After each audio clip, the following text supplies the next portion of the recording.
बिस्मिल्लाहिर्रहमानिर्रहीम। अज़ीज़ तलबा तालबात, जैसा कि आपको इल्म है कि हम अपने एनाटमी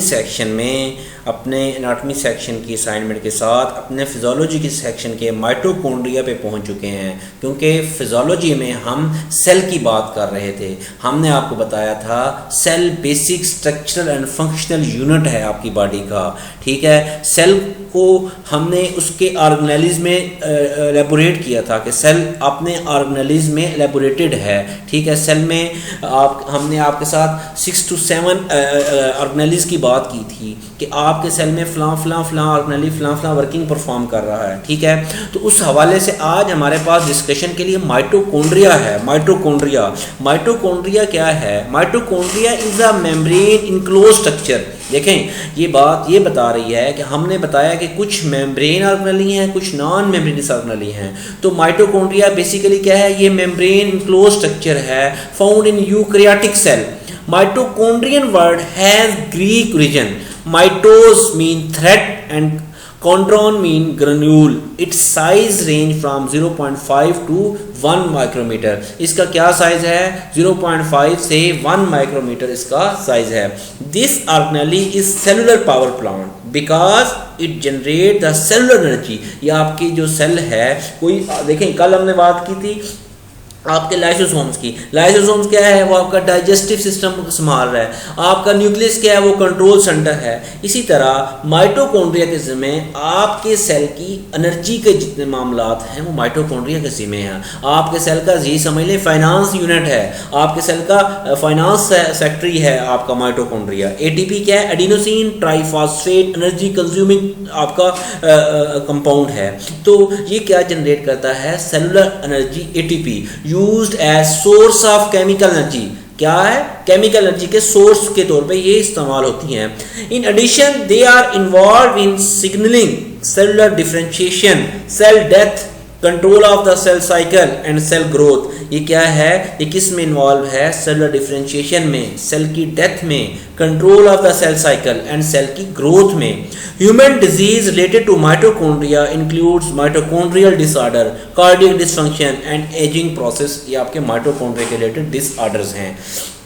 तो जैसे हम माइटोकॉन्ड्रिया की इंट्रोडक्शन पे बात कर रहे हैं, the word mitochondrion comes from 2 Greek words. Mitos mean thread, chondrion means granule और ग्रेन लाइक। ठीक है, तो ये इसका वर्ड है। आपसे पूछा जा सकता है कि माइटोकॉन्ड्रिया किस ज़बान का है? लैटिन है, ग्रीक है, क्या है? तो आप उसको क्लियरली बता सकते हैं कि ये ग्रीक वर्ड है। तो अगर इसी को हम नेक्स्ट एलेबोरेट करते हैं कि आपका माइटोकॉन्ड्रिया और मेम्ब्रेन बाउंड है। यहाँ भी आपको एक चीज़ मिल रही है कि नॉन मेम्ब्रेनियस है या मेम्ब्रेनियस है। तो माइटोकॉन्ड्रिया क्या हुआ? मेम्ब्रेन बाउंड सेल ऑर्गेनेली है that generate most of the chemical energy. क्या जनरेट करता है? वही एटीपी जनरेट हो रहे हैं इससे। Needed to power the cell's biochemical reactions. आपके सेल के जो बायोकेमिकल रिएक्शंस हैं उसको ये परफॉर्म करता है। आप उनकी जो बायोकेमिकल रिएक्शंस को जो आपकी एनर्जी ज़रूरत होती है वो आपका यही माइटोकॉन्ड्रिया प्रोवाइड करता है। तो chemical energy produced by the mitochondria is stored in small molecules called adenosine triphosphate. ये जो केमिकल एनर्जी है जो माइटोकॉन्ड्रिया से प्रोड्यूस होती है उसमें स्टोर हो रही है स्मॉल आपके मॉलिक्यूल्स में, जिनको एडिनोसिन ट्राइफॉस्फेट का नाम दिया गया है। Because the formation of adenosine triphosphate mitochondria are called the power house of the cell. Mitochondria क्या कहलाता है? Power house of the cell उसमें कंसिडर किया जा रहा है। तो माइटोकॉन्ड्रिया जब power house of the cell है तो एडिनोसिन का जितना भी मामलात हैं वो किससे हो रहे हैं? माइटोकॉन्ड्रिया से ही हो रहे हैं। तो ये पिक्चर आपको क्लियर कर रही है माइटोकॉन्ड्रिया की। माइटोकॉन्ड्रिया किस तरह से है देखें। कल हमने क्रिस्टल की बात की थी, आप अपने माइटोकॉन्ड्रिया में देखें किस तरह से उसका मैट्रिक्स बन रहा है, किस तरह से। दूसरी पिक्चर आपको एलैबोरेट कर रही है एटीपी सिंथेसिस कहाँ हो रही है, प्रोटीन्स कहाँ फिर रही हैं, फ्री रेडिकल्स कहाँ हैं। ठीक है, एटीपी एनर्जी, आउटर मेम्ब्रेन किस तरह से है, इनर मेम्ब्रेन किस तरह से, राइबोसोम्स, आपके माइटोकॉन्ड्रियल डीएनए, आपके इंटर मेम्ब्रेन स्पेस जो है तो आप उसको क्लियरली देख रहे हैं, ग्रेन्यूल्स हैं, आपका मैट्रिक्स वगैरह है। तो ये आपका ये जो चीज़ें हैं आपको क्लियर कर रही हैं। ठीक है, बेसिकली जो आपका माइटोकॉन्ड्रिया सेल्फ रेप्लिकेटिंग ऑर्गेनेली है having thread like membrane, they synthesize ATP. ठीक है, so they are also called power house of the cell. The mitochondria are called the powerhouse of the cell. Without them, cell would be unable to extract enough energy to perform its function. Mitochondria के बगैर आपका जो cell है वो unable है, वो अपनी function perform नहीं कर रहा, प्रॉपर एनर्जी उसको नहीं मिल सकती। ठीक है, तो इस हवाले से जब हम बात करते हैं कि mitochondria are present in all areas of each cell cytoplasm, तमाम सेल के साइटोप्लाज्म में माइटोकॉन्ड्रिया क्या है, माइटोकॉन्ड्रिया प्रेजेंट है। आपके साइटोप्लाज्म अगर माइटोकॉन्ड्रिया नहीं होगा तो आपके सेल की जो एनर्जी की नीड है वो पूरी नहीं हो सकी। आपके सेल को एनर्जी की नीड पूरी करने के लिए माइटोकॉन्ड्रिया की ज़रूरत है। अगर हम माइटोकॉन्ड्रिया के साइज़ पे बात करते हैं, 0.5 to 1 माइक्रोमीटर वाइड है और अप टू 10 माइक्रोमीटर ये क्या है, लॉन्ग है। अगर इसके साइज़ की हम बात करते हैं तो क्या है, 0.5 माइक्रोमीटर ये क्या है, वाइड है, और लॉन्ग कितना है, ये 10 माइक्रोमीटर तक ये इसकी ये लॉन्ग उसमें आ रहा है। तो ये हम इसकी कंप्लीट आपका इसका सिनेरियो होता है माइटोकॉन्ड्रिया के हवाले से। अगर हम इसकी शेप की बात करते हैं तो इलोंगेटेड है इन शेप एंड और सिंगल और ब्रांच है, ये सिंगल है या ब्रांच में है और इलोंगेटेड है अपनी शेप में। देखिए इसकी आउटर मेम्ब्रेन आपको पिक्चर में दिखाई जा रही है, फिर इसकी इनर मेम्ब्रेन भी दिखाई जा रही है। मैट्रिक्स के इर्द गिर्द जो है फंक्शन क्या है, वही एटीपी की मेजर सोर्स है आपका। तो इसके साथ माइटोकॉन्ड्रियल डीएनए को आप देख रहे हैं, साथ आप इलेक्ट्रॉन ट्रांसपोर्ट चेन की बात कर रहे हैं। ठीक है, इलेक्ट्रॉन ट्रांसपोर्ट चेन और क्रब साइकिल आप माइटोकॉन्ड्रिया के ज़िम्मे, जब एटीपी की बात होगी तो क्रब साइकिल की बात होगी। नो डाउट ये आपके लेवल की, आपसे डिस्कशन की लेवल की तो नहीं कह सकते कि मैट्रिक लेवल की चीज़ है क्रब साइकिल, लेकिन यह कि आपकी डिस्कशन की नहीं है, हम उसकी डिस्कशन में नहीं जाएंगे। हम मेनली जो डिस्कस कर रहे हैं वो हम किसको कर रहे हैं, माइटोकॉन्ड्रिया को डिस्कस कर रहे हैं। तो कंपोजिशन पे जब हम बात करते हैं, प्रोटीन एंड लिपिड्स जो हैं, protein lipids are major compounds forming mitochondria. DNA and RNA are in small quantity. Protein and lipid क्या है, major compound forming mitochondria. Protein lipid major compound forming mitochondria. DNA and RNA are in small quantity. ठीक है, अगर हम इसके structure पे बात करते हैं, 2 लिपिड बाइलेयर प्रोटीन मेम्ब्रेन देख रहे हैं, 2 लिपिड बाइलेयर मेम्ब्रेन देख रहे हैं, 2 लिपिड बाइलेयर। ठीक है, outer membrane it's a smooth membrane, देख रहे हैं आउटर मेम्ब्रेन कौन सी है, वो स्मूथ मेम्ब्रेन है, जबकि inner membrane is folded in the form of shelf like projection called cristae. देख रहे हैं आप, जो फोल्डेड मेम्ब्रेन है वो इनर मेम्ब्रेन है वो फोल्डेड है, शेल्फ लाइक है। देखें आप इनकी शेल्फ देख रहे हैं, शेल्फ किस तरह से, देखें ये शेल्फ हैं, इनकी शेल्फ हैं। ठीक है, इनकी शेल्फें देख रहे हैं तो ये किस तरह क्रिस्टी लाइक है, फोल्डेड मेम्ब्रेन है। ठीक है, तो इसमें जो मैट्रिक्स बन रहा है, मैट्रिक्स में अगर हम बात करें, matrix is a complex mixture of enzyme that are important for the synthesis of attic molecule. Matrix क्या है, वो कम्प्लेक्स मिक्सचर ऑफ एंजाइम है, किस चीज़ के लिए इंपॉर्टेंट है, सेंसेस ऑफ एटीपी मॉलिक्यूल्स। किस चीज़ की सेंसेस के लिए, एटीपीज़ के लिए, सेंसेस के लिए ज़रूरी है। तो देख रहे हैं आप पिक्चर में, आपको मैट्रिक्स के बारे में, मैट्रिक्स आपको इंडिकेट किया जाए, special mitochondrial ribosomes, transfer RNA and the mitochondrial DNA. Beside these it has oxygen, carbon dioxide, other recyclable intermediates इसमें अवेलेबल हैं, उनकी प्रेजेंस का इसमें कंप्लीट सिनेरियो है।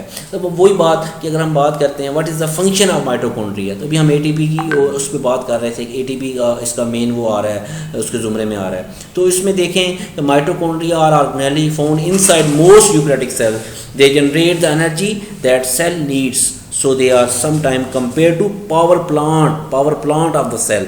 The mitochondria make adenosine triphosphate which the cell can use as an energy source.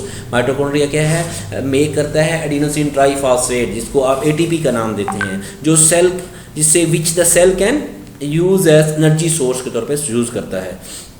The synthesis of ATP is done through the citric acid cycle. अब cycle की बात हो रही है, use glucose, pyruvate and NADH as input molecules. तो इसमें आप देख सकते हैं किस तरह से माइटोकॉन्ड्रिया की आपकी ये कंप्लीट उसमें हम देख रहे हैं। तो बेसिकली माइटोकॉन्ड्रिया जो फंक्शन, माइटोकॉन्ड्रिया की स्कीम बन रही है, रोल अदा करता है माइटोकॉन्ड्रिया सेल में, तो उसकी हम बात करते हैं तो mitochondria are referred to as a power house of the cell. They play a vital role in converting food energy into energy for biological processes. आपके जो बायोलॉजिकल प्रोसेस होते हैं उसके लिए जो एनर्जी को करता है वो आपको माइटोकॉन्ड्रिया तो उसमें mitochondria also play a critical role in activities that enable cell to function and help to maintain a healthy body को मेंटेन करने के लिए माइटोकॉन्ड्रिया जो फंक्शन परफॉर्म करता है वो एनर्जी की। देखिए मैंने आपको शुरू में बताया माइटोकॉन्ड्रिया को आप अपने सेल का फाइनेंस सेक्रेटरी कहें, एनर्जी आपकी फाइनेंस है, ठीक है। अगर सेल को एनर्जी नहीं मिल रही तो सेल आपका ख़त्म है, किसी का फाइनेंस के बगैर आप जीरो हैं, इसलिए आपका माइटोकॉन्ड्रिया को मैं आपको फाइनेंस यूनिट इसका नाम देता हूँ।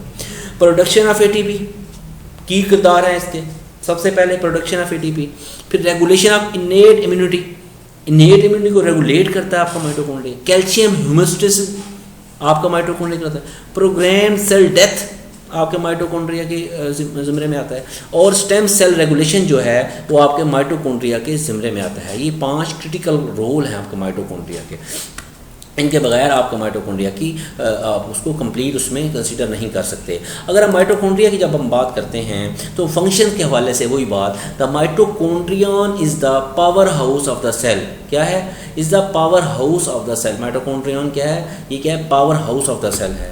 तो माइटोकॉन्ड्रियल फंक्शन पे जब हम बात करते हैं तो एटीपी की सेंसिस, ठीक है, synthesis on organic substances, education on ribosomes, ठीक है। तो ये आपके माइटोकॉन्ड्रिया के क्या के ज़ुमरे में आ रहा है? माइटोकॉन्ड्रिया के फंक्शनिंग के ज़ुमरे में आ रहा है, ठीक है।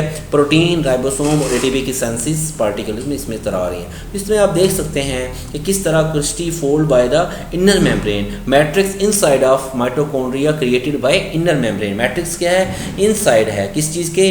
आपका जो क्या नाम है, इनसाइड ऑफ द माइटोकॉन्ड्रिया जो है created by the inner membrane. इसी तरह आप देख सकते हैं mitochondria outer membrane selectively permeable है membrane that surround the mitochondria. क्या करती है? सराउंड करती है किस चीज़ को? आपके माइटोकॉन्ड्रिया को। जबकि inner membrane folds inward of to form extra surface of cellular respiration. इस तरह से आपके माइटोकॉन्ड्रिया की फंक्शन परफॉर्म हो रही है। अगर हम इसकी देखते हैं कि इसमें हमारे पास कुछ माइक्रो फिलामेंट्स और माइक्रो ट्यूब्यूल्स हैं, तो माइक्रो फिलामेंट्स और माइक्रो ट्यूब्यूल्स हम किस तरह से एलेबोरेट कर सकते हैं? तो microfilaments basically these are tiny strands of protein that provide structural support and maintain the characteristic shape of the cell. Microfilaments क्या हैं? छोटे फिलामेंट्स क्या हैं? ये टिनी स्ट्रैंड्स हैं किस चीज़ के? प्रोटीन के, जो प्रोवाइड करते हैं आपके स्ट्रक्चरल सपोर्ट को आपके सेल की, ठीक है, और मेंटेन करते हैं उसकी शेप एंड उसकी कैरेक्टरिस्टिक्स को। कौन मेंटेन करता है? माइक्रो फिलामेंट्स, छोटे फिलामेंट्स उसकी शेप को मेंटेन करते हैं और क्या करते हैं? वो प्रोटीन टीनी स्ट्रैंड्स हैं प्रोटीन के जो प्रोवाइड करते हैं स्ट्रक्चरल सपोर्ट और मेंटेन करते हैं उसकी शेप को। स्ट्रक्चर सपोर्ट को जब स्ट्रक्चर सपोर्ट होगी तो उससे आपके जो है वो मेंटेन हो जाएगी कैरेक्टरिस्टिक्स। तो इस तरह माइक्रोट्यूब्यूल्स की जब हम बात करते हैं तो these are contractile proteins. Microtubules कौन सी है? कंट्रैक्ट करने वाली प्रोटीन्स हैं। स्ट्रक्चर इन द साइटोप्लाज्म, किस में इन्वॉल्व होती हैं? Movement of the cell. देखिए वो स्ट्रक्चरल सपोर्ट दे रही हैं और शेप दे रही हैं। और जो माइक्रोट्यूब्यूल्स हैं वो क्या करती हैं? वो बेसिकली आपके साइटोप्लाज्म को मूवमेंट में इन्वॉल्व होती हैं। Structure in the cytoplasmic involve in the movement of the cell. तो यहाँ तक ये जो हमारी सारी डिस्कशन थी ये क्या थी कि आपकी इसमें क्या क्या चीज़ किस तरह से इन्वॉल्व हो रही है। माइक्रोफिलामेंट्स, माइक्रोट्यूब्यूल्स और आपके माइटोकॉन्ड्रिया किस तरह से आपके सेल में एक प्रॉपर फंक्शन परफॉर्म कर रहे हैं, ठीक है। तो इसमें एंड पे हमारे पास सेल के पार्ट एक समरी है, हमने जो इतना उसमें किया कि सेल किस तरह से आपका सेल मेम्ब्रेन है, आपका न्यूक्लियर मेम्ब्रेन है, किस तरह से कौन कौन सी चीज़ क्या क्या फंक्शन परफॉर्म कर रही है। एक छोटी सी समरी इसमें हमने समराइज़ की है। उसमें आप देख सकते हैं कि आप सेल मेम्ब्रेन की जब हम बात करते हैं तो कंट्रोल करता है what enter and leave the cell. Cell membrane क्या कंट्रोल करती है, उसका क्या फंक्शन है, कि क्या चीज़ आपके सेल में दाखिल हो सकती है और क्या नहीं दाखिल हो सकती है, वो किसके ज़ुमरे में? सेल मेम्ब्रेन के ज़ुमरे में। न्यूक्लियर मेम्ब्रेन क्या है? कंट्रोल करती है क्या क्या चीज़ न्यूक्लियर मेम्ब्रेन में इंटर हो सकती है। ये देखें एक समरी है, एक पार्ट वाइज आपको दिखाया गया किस तरह से आप सारे पोर्शन को रिमेंबर कर सकते हैं, ज़हन नशीन कर सकते हैं। सेल मेम्ब्रेन क्या करता है कि फैसला करता है कि क्या चीज़ सेल में दाखिल होगी और क्या चीज़ निकलेगी। न्यूक्लियर मेम्ब्रेन क्या करता है? इस चीज़ का डिसीजन करता है क्या चीज़ न्यूक्लियस में दाखिल होगी और क्या चीज़ न्यूक्लियस से पास आउट निकलेगी। न्यूक्लियस क्या करता है? कंट्रोल सेंटर है आपके सेल का। और क्रोमोसोम्स क्या करते हैं? Genetic information in the nucleus, जो आपकी जेनेटिक इन्फॉर्मेशन है न्यूक्लियस में उनकी मेंटेनेंस कौन करता है? क्रोमोसोम्स करते हैं। और एंड पे क्या है, endoplasmic reticulum, transport system in the cell. आपके सेल में जितनी ट्रांसपोर्टेशन हो रही है वो किस के जुमरे है। देखिए ये एक वो वर्ड है जो आपको ऑब्जेक्टिव वाइज या आपको एक एक ऑर्गेनेली के साथ अटैच करने का एक वर्ड आपको याद करना, तो वो समरी आपको दी गई है कि किस तरह से आपका endoplasmic reticulum transport system perform कर रहा है आपके सेल में। राइबोसोम्स क्या करते हैं, ऑर्गेनेली हैं, मेक प्रोटीन्स बनाते हैं राइबोसोम्स।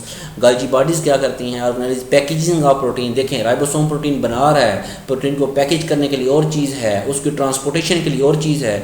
मैं सदके जाऊँ कुदरत की कारीगरी पे, देखिए हर चीज़ अपने अपने उसने कारीगरी में अपने अपने हिसाब में अपना अपना फंक्शन परफॉर्म कर रही हैं। वैक्यूल्स हैं जो स्टोर करते हैं आपके वाटर एंड वेस्ट को, ठीक है। आपके लाइसोसोम्स हैं, आप में आपकी सेल में क्या है जो ब्रेक डाउन करते हैं ओल्ड सेल पार्ट, अगर कोई ओल्ड सेल पार्ट उसको ब्रेक डाउन हो तो आपके लाइसोसोम्स के जुमरे। आगे आपका माइटोकॉन्ड्रिया पे organelle for cellular respiration provide energy. तो इसको अगर हम फिंगर टिप्स पे देखें, सेल मेम्ब्रेन सेल की एंट्री जिसके ज़िम्मे है, न्यूक्लियर मेम्ब्रेन न्यूक्लियस की एंट्री जिसके ज़िम्मे है, न्यूक्लियस जो कंट्रोल करता है आपके सेंटर ऑफ द सेल को। तो आपके सेल का जो सेंटर है उसको जो चीज़ कंट्रोल करती है वो क्या है, न्यूक्लियस। आपकी जेनेटिक इन्फॉर्मेशन जिस चीज़ को मेंटेन करती है आपके न्यूक्लियस में वो क्या है, chromosomes. Endoplasmic reticulum transportation cell की, राइबोसोम्स आपके प्रोटीन आपके लिपिड्स की जो फॉर्मेशन है वो राइबोसोम्स के ज़िम्मे। गाल्जी बॉडीज़ क्या करती हैं, उनकी पैकेजिंग में इन्वॉल्व हो रही हैं। क्या करती हैं, उनकी पैकेजिंग में इन्वॉल्व हो रही हैं। और वैक्यूल्स क्या हैं, स्टोर करते हैं आपके वाटर और आपके वेस्ट को। और आपके लाइसोसोम्स क्या चीज़ हैं जो ब्रेक डाउन करते हैं आपके ओल्ड सेल पार्ट्स को, क्या करते हैं, ब्रेक डाउन करते हैं। और माइटोकॉन्ड्रिया क्या है, वो ऑर्गेनेली है जो सेलुलर रेस्पिरेशन करता है और एनर्जी प्रोवाइड कर देता है। तो ये यहाँ तक की हमारी डिस्कशन थी। हमारे सारे जितने भी हमने ऑर्गेनेली 1 बाय 1 पढ़े हैं, जो भी लिस्ट भी हुए पढ़े हैं आपके सामने, इसमें साइटोप्लाज्म या प्रोटोप्लाज्म या ये चीज़ें नहीं हैं। अगर मैं इसको आपके पास समराइज़ करूँ तो आप देख सकते हैं हमने स्टार्ट में जब सेल को स्टार्ट किया तो हमने स्ट्रक्चर ऑफ सेल पे बात की, फिर हमने टाइप ऑफ सेल पे बात की, ठीक है, फिर हमने कंपोजिशन ऑफ सेल पे बात की, ठीक है, फिर हमने स्ट्रक्चर ऑफ सेल को डिटेल किया, साइटोसोल्स वगैरह के बारे में बात की, ठीक है। उसके बाद हमने उसके कंपोनेंट्स आपको बताए। कंपोनेंट्स के बाद हमने बेसिक सेल टाइप जिसमें आप यूकैरियोटिक और प्रोकैरियोटिक में हमने उसको डिवाइड किया। फिर उसमें हमने उसके मेजर कंपोनेंट्स की बात की, ठीक है, जिसमें हमारे पास साइटोप्लाज्म और प्रोटोप्लाज्म हमने इसको एलेबोरेट किया। हमने सेल की कंपोजिशन पे बात की कि सेल में क्या क्या चीज़, water, electrolytes, protein, lipids, carbohydrates किस किस रेशियो में, किस किस स्ट्रेंथ में आपके पास अवेलेबल हैं। फिर हमने आपके पास एलेबोरेट किया प्लाज्मा मेम्ब्रेन और सेल मेम्ब्रेन को, प्लाज्मा मेम्ब्रेन और सेल मेम्ब्रेन उसके फंक्शनिंग पे बात की, ठीक है। और उसके बाद हमने आपके साथ न्यूक्लियस की बात की, न्यूक्लियस के किरदार को सराहा। और उसके बाद हमने साइटोप्लाज्म की बात की, ठीक है, एंडोप्लाज्म, रफ एंडोप्लाज्म और स्मूथ एंडोप्लाज्म। साइटोप्लाज्म को हमने उसके एक्टोप्लाज्म और एंडोप्लाज्म के जोन में हमने बात की कि उसके जोन ऑफ कौन से, उसकी कंपोजिशन पे बात की।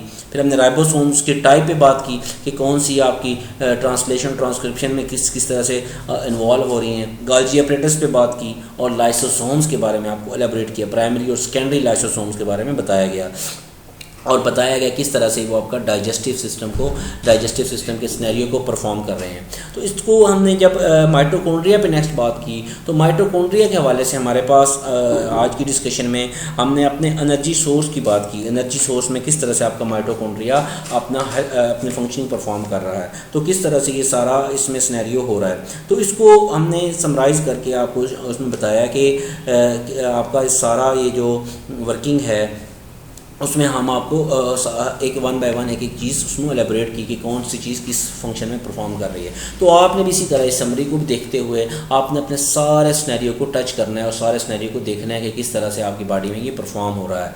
तो उस एंड पे मैंने एक आपके सेल स्ट्रक्चर एंड फंक्शन के हवाले से पावरफुल पॉइंट क्वेश्चंस आपको कुछ एलेबोरेट किए हैं, जिसमें मैं आपको 1 बाय 1 उसके बारे में अगर बताऊँ तो सबसे पहले what is the smallest basic unit of the life, ठीक है। आप इन चीज़ों को, इन क्वेश्चंस को देखेंगे, ये open test, open book, open question है, ठीक है। इसके लिए ये आपका कोई वो नहीं है, आपको ये ओपन बुक आपका क्विज़ है, ठीक है ना। इसके लिए आपको कोई ज़रूरत नहीं है, ठीक, आप पीछे देख के भी लिख के भेजें इसको, ठीक है। लेकिन क्वेश्चंस ये जो 12-13 क्वेश्चन है इसको आपने रिस्पॉन्स करना है। तो इसमें सबसे पहले what is the smallest basic unit of life क्या है, उसके बारे में जो आपके जहन में आता है, जितना आता है उसको लिखें। What is needed to see most cell, क्या ज़रूरत होती है मोस्टली सेल्स को देखने के लिए।